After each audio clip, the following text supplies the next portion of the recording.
Hi, Databricks Community. Let us check how to connect from Databricks onto the Snowflake database.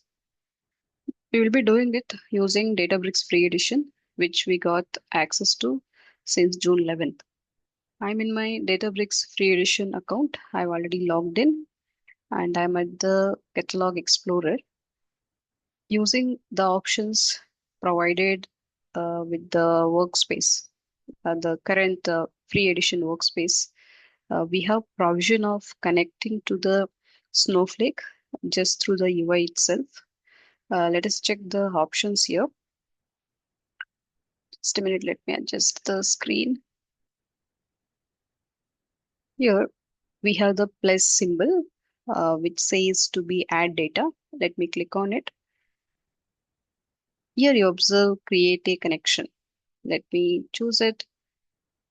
Here it is asking for few details. Let's give name of the connection to be my Snowflake connection one, I will say. Connection type it is asking. You could see here Databricks supports for connecting to uh, different kinds of services. In that, we are going for Snowflake. So let me choose here Snowflake,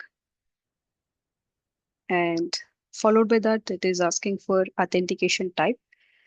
Let us choose username and password. I will be using Snowflake Trial Account. So I don't have provisions to get other options. Easy to follow along for the username and password. So let me pick it. This is all we are doing here under the setup connection for the connection basics. Next, I can proceed. Next, I can click. It is asking certain details about the Snowflake service, right? It is asking for the host name of the foreign server without any scheme, right? At the beginning, we are not supposed to put here HTTP and all that.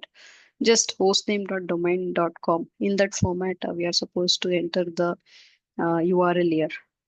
So this is where we need help from the Snowflake. We have to visit our Snowflake account. Now this one, you can just browse through in the Google, right? Set up the Snowflake free trial account, provide your Gmail ID at all, and it will give you 30 days of 400 worth credits, right? Whether you are utilizing it or not, the trial is going to end in 30 days. So that way you can set up the account. Once you set up the account, you can go about creating the database and table over here. You can do it maybe by just following this load data. You can upload files and all. By default, what's happening now? I'm inside my DB database. So this is where it will get stored, I could say. Otherwise, from the left side, we are observing data and databases. I've already chosen the my DB database, right? Otherwise, you can create new schema here. Let us say schema is nothing but the other name for database. Let us do it. Let me call it as my DB2 and let us say create. So with that, what happened? Uh, so schema is like our schemas in SQL Server, so it's not same as a database. Let us check once. Let's go to data. Here we have option of database. Let us maybe create it. Let me call it as my DB3 or my sales DB. I will say it. Let me click on create. Fine, it got created. It's here. Fine. In that, these are the schemas actually, right? The logical groupings again within the database we have it here. And let's go for maybe public schema itself. Here, let us create a table. Create table table from file option I chose. Let us browse for a file. I will pick a file from my local system. I have it. You can pick any file. We are just checking upon the connection between the two services. So I'm picking here the sales.csv file. After that, it is asking for the name of the table. Using this file, we are about to create a table, right? So that name it is asking for. Let me call it as sales. Once you provide it, we can just click on next. And There are some, convention rules that is followed. Seems like in my file, right, the field names have the space in between, right? So we have to, correct them. Let me remove that space between the words that is there so that our columns don't have the space. It is allowed if at all you want spaces in your column names, you are supposed to put it in double quote. That's what they say, contains invalid characters. So consider enclosing in the double quote. Instead of that, let us just go for maybe removing this space and we should be good. Well, let us now load the data into this table. So using UI itself, we are trying to create here the database table and all. So it's there, right? It's up and running now. My sales DB sales. So we will be trying to connect to this table from our Databricks. That's what our intention here. For that, as you observed, right, it was asking for the Snowflake server uh, details, the host name and all. How to get that? We were actually deviated because I was showing you how to create the database and all. Let's get back. Let us grab that server name. For that, here in the bottom left corner, you are seeing account admin. By default, in this trial account, we are the account admin. And from here, let's go to account. And here we have details, right? So let us click on view account details. I hope you are observing that I'm using Snowflake trial on the AWS cloud. Snowflake available on GCS, Google Cloud, and the Azure and all. But I picked AWS because uh, even this Databricks Free Edition, right?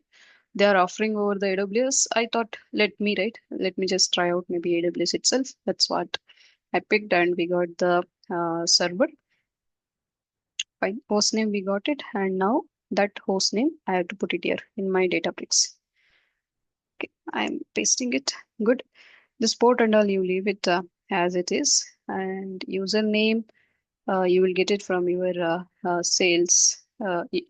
Salesforce. If you again go to this account admin, go to the account, go to view account details. The where is it? Username is here. Let us pick it. In case you remember, you type it. Otherwise, you can grab it from here. Fine. Username I will give, and then we have to enter upon the password as well. So let me enter the password.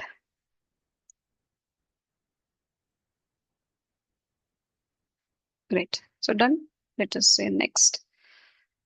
After that, it is asking for the Snowflake warehouse. Name of the foreign Snowflake warehouse. Again, go to your Snowflake account. Close this dialog. And here, let us go for the other details. Once again, let us check it. So here in the left side, admin menu is there.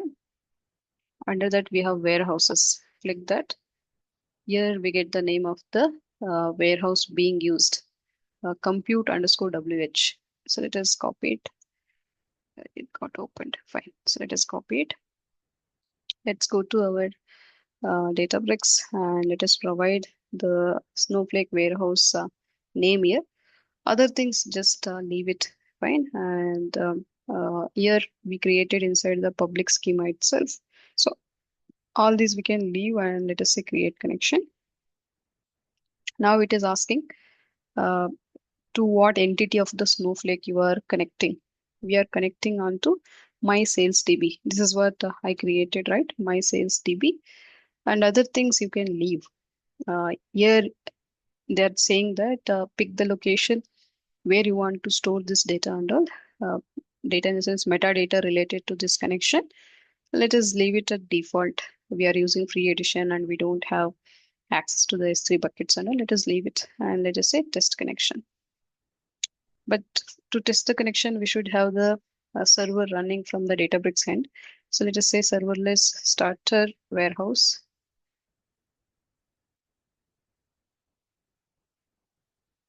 Fine. Let us click on test now.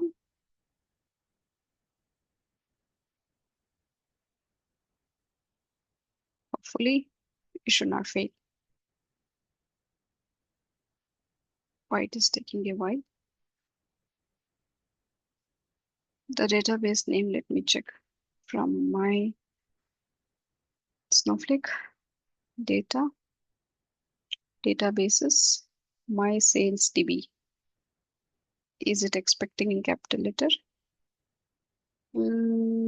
Database, my sales DB doesn't exist, it says.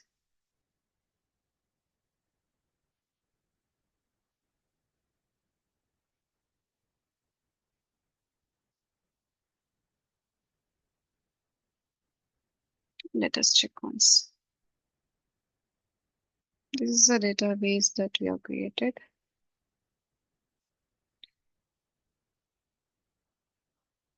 Just give it in capital letter itself.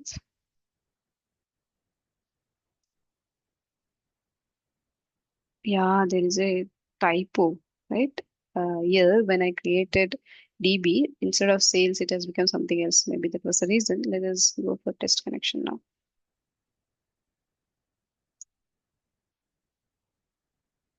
Yeah, this is fine now. Connection is established. Very good thing. When in very few minutes, we are able to connect to the Snowflake. Let us say create catalog. So the database, we are trying to map it as a catalog here. If you are new to all this catalog thing and all, we will come up with the videos. Fine. So you can refer to. I'm making the series on the Databricks associate level exam preparation. So in that I will be covering all this. So create catalog and all these you leave it at default. Say next. This also just simply say save and it's done. It's done. Amazing, right? We created the Snowflake connection catalog and let us refresh it. So public, the schema got mapped onto database here.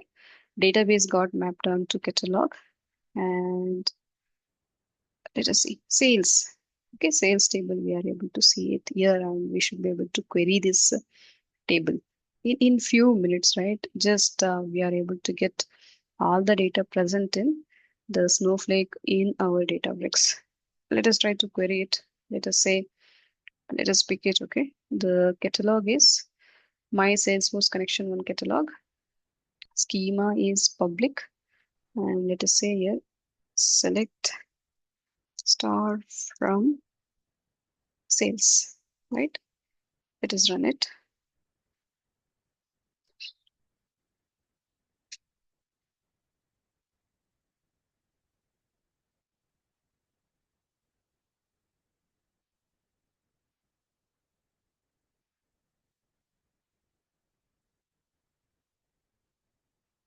Great. We are able to query the data and fetch the details. I have a question for you. So we are able to read the data that is available in Snowflake from the Databricks ecosystem. Uh, what will happen if I update something from my Snowflake end? Is it possible for the Databricks to see that update or not? Okay, please answer this question in the comment and let me check whether you got it right or not. So thank you. Stay tuned for upcoming videos.